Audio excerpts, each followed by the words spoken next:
Okay. Ownership has a role in all of this too. The Browns are the ones who traded for Deshaun Watson, and I suspect at the end of the day, despite having a chief strategy officer and a general manager and a head coach, Jimmy Haslam saw an opportunity to go out and add a franchise quarterback. They didn't have to rely on the draft when they took guys like Brandon Weeden and Johnny Manziel. They didn't have to do that. But they did go after a guy, franchise player, with this baggage. Here's Jimmy Haslam on giving second chances to quarterbacks like Deshaun Watson. In this country, and hopefully in the world, people deserve second chances, okay? I really think that. And I struggle a little bit. Is he never supposed to play again? Is he never supposed to be part of society? Does he get no chance to rehabilitate himself? And that's what we're going to do, okay? And you can say, well, that's because he's a star quarterback. Well, of course. But if he was Joe Smith, he wouldn't be on the headlines every day. So we think people deserve a second chance. We gave Kareem Hunt a second chance, okay? And that's worked out pretty well, okay? We're hoping this will work out, and we have strong belief it will. That doesn't mean we don't have empathy for people affected, and we will continue to do so. But we strongly believe people deserve a second chance. We believe Deshaun Watson deserves a second chance. Well, Deshaun Watson doesn't believe he deserves a second chance because he doesn't need a second chance because he didn't do anything wrong. See, that's the problem here. Kareem Hunt, who initially lied to the Chiefs, which is why they cut him after the Chiefs confronted him about the allegation of misbehavior, which coincidentally happened in Cleveland, and then the video comes out, which contradicts what Kareem Hunt had told the Chiefs. They cut him, the Browns give him that second chance, and that's fine. And look, something that I've said many times as it relates to a football team that has 53 roster spots. Every guy that gets a second chance takes away someone else's first chance. Someone else on the team who's never gotten in any trouble loses their job when you create a roster spot for a guy who gets a second chance. And the guys who get the second chances are the talented players. It's the old Jimmy Johnson example. Guy falls asleep in a meeting, I cut him. What if Troy Aikman falls asleep in a meeting? I get him a pillow. That's the reality. And Jimmy Haslam kind of acknowledged that. If it was just some run-of-the-mill guy, they wouldn't have bothered with it. They see the opportunity to have a quarterback who's 26 years old and he's going to be there for a long time. They're willing to deal with some short-term pain. They're willing to hold their nose for now because they understand it's going to be 10 years, maybe longer, that they have something that they haven't had for a very long time in Cleveland, a quarterback who can continue to play at a high level for season after season after season. So that's fine. But it all collapses upon itself if he refuses to acknowledge that he's on to chance number 2. You know what I suspect, Mike?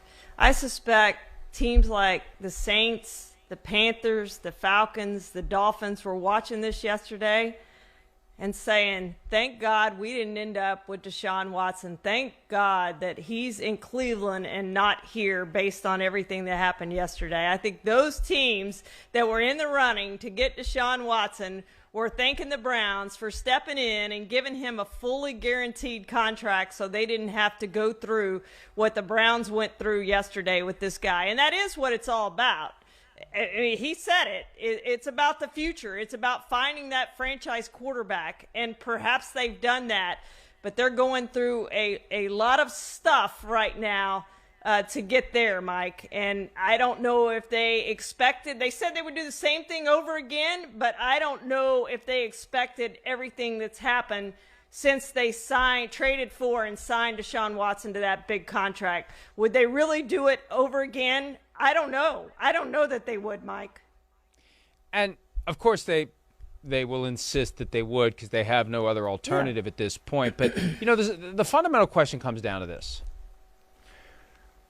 What did the NFL expect this settlement to be?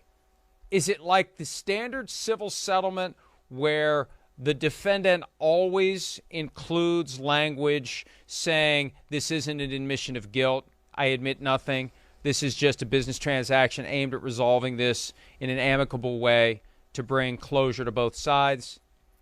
Or did the NFL expect him to cry uncle? That's really the philosophical question that I'd love to get the answer to, that I don't expect to get an answer to from the NFL. I asked them yesterday, does Deshaun Watson's commentary at his press conference impact in any way this agreement? Of course, they don't respond. They don't want to respond. I don't think they know what to do at this point.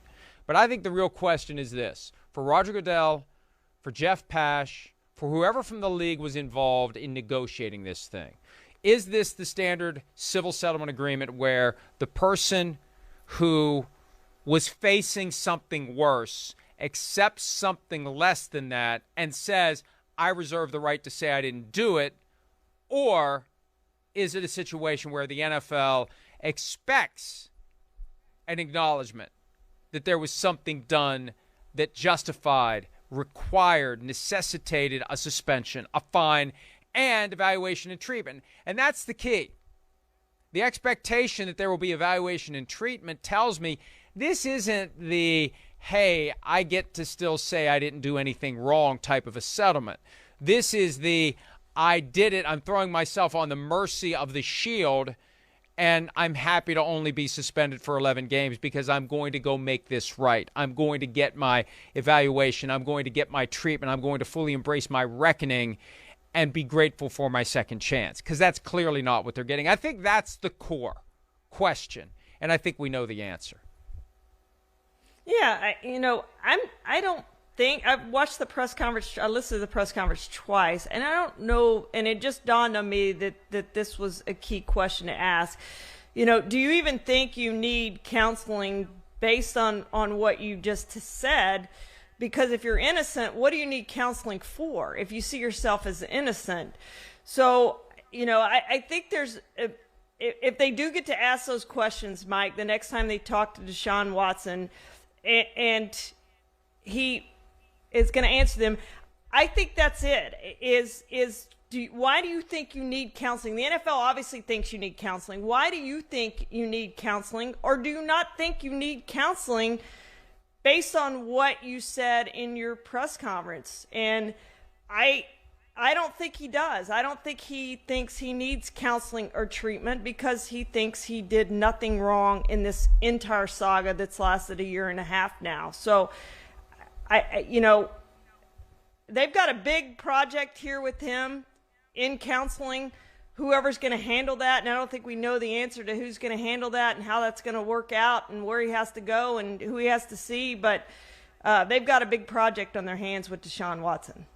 I just sent an email to Brian McCarthy, the league spokesman that I deal with when he feels like dealing with me. Sometimes he doesn't feel like dealing with me. And sorry, B-Mac, you got the short straw. I want to talk to somebody on the record. And I guess if I have to talk off the record, I'll do it. But I want to talk to somebody from the league about this.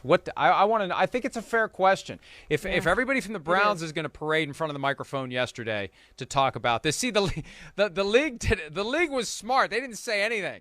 And they probably won't say anything privately or publicly, excuse me. Privately, they may be saying some things. But I think it's fair to get their side of the story. I think it's fair to find out what they contemplated in all of this and whether it's unfolding the way that they had expected. Here's Jimmy Haslam again talking about if they expected this outcome when they made the decision not just to trade for Deshaun Watson, but to give him a 5-year, fully guaranteed $230 million contract. I don't think we had any way of knowing. I don't think anybody knew how many games Deshaun might miss. I mean, we didn't know definitively till today, okay? I think it's important to remember Deshaun is 26 years old, okay? And is a high-level NFL quarterback, and we're planning on being our quarterback for a long time.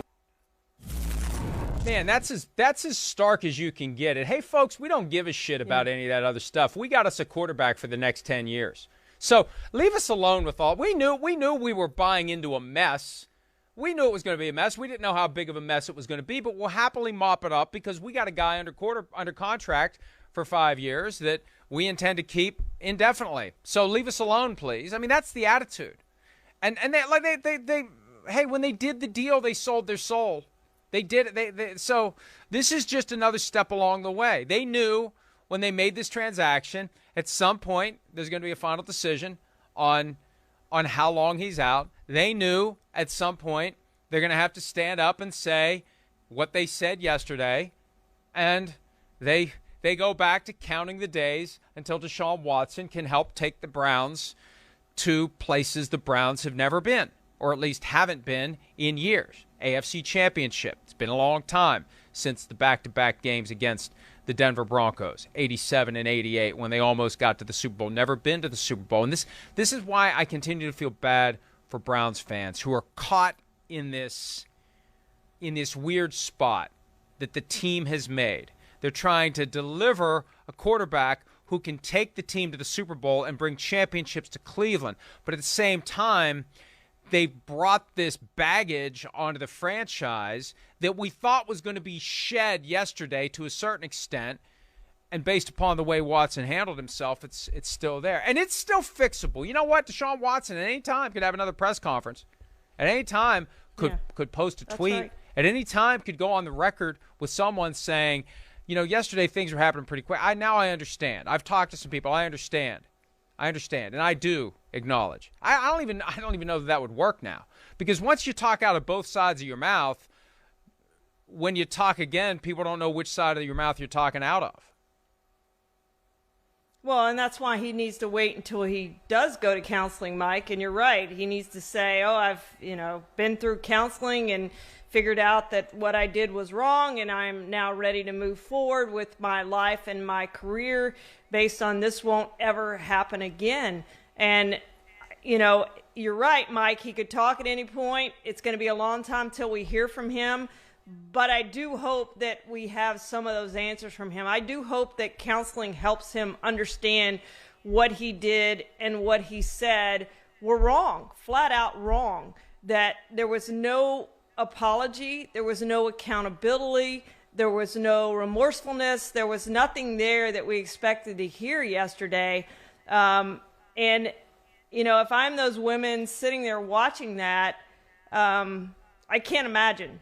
I can't imagine that how they felt hearing Deshaun Watson's words yesterday, because it was obvious that he feels like that what he did to them was okay. That's how it came out. What he did to them was okay. Tony Busby chimed in yesterday, because he always does, but he's relevant in this because he's the guy that got this all started by taking on the Ashley Solis case, by trying to get it resolved, by justifiably becoming pissed off, as he said at a press conference a couple of weeks ago, when he got stiff-armed by Deshaun's representatives when he was trying to resolve, without filing suit, a legitimate claim. We see that all the time. That's a frivolous lawsuit. That's a money grab. Well, you know what? How many times do we hear it's a money grab, and then ultimately the person who is on the wrong end of the accusations grabs their checkbook and writes the settlement check? That's what happened here. Oh, it's a money grab. Well, okay. Well, it's frivolous. Okay.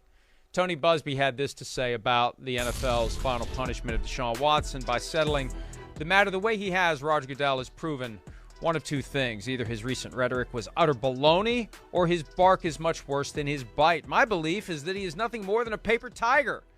The message today to all victims is clear. If you believe you've been sexually assaulted by a powerful person, keep your mouth shut and go away. The NFL has certainly demonstrated that its ownership and the organization don't care. To all sexual assault survivors, do not allow this recent punishment to deter you. Keep speaking up and speaking out. Your voice matters. You are making a difference. We stand with you. Look, I don't know what he's talking about here. I think you need to have a more measured response to this. They are suspending the guy for 11 games. They are getting $5 million out of his pocket, in addition to the somewhere between $1 million and $10 million that he's spent on legal fees and settlements with Tony Busby. I mean, Tony Busby settled. The NFL settled.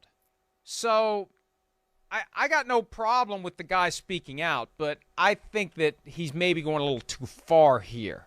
Should the NFL have just gone ahead and suspended Deshaun Watson for a full year? Well, based upon what Deshaun said yesterday, yes, but there's none of that in this statement from Tony Busby. He's just basically saying by agreeing to 11 games and $5 million, the NFL didn't go far enough. I think that that's pretty far if you're dealing with someone who is truly willing to accept the fact that what happened shouldn't have happened and is committed to figuring out how to avoid similar predicaments in the future, Charean. Hi, I'm Mike Tirico, and thanks for watching. Make sure to hit subscribe for the latest news and highlights from NBC Sports.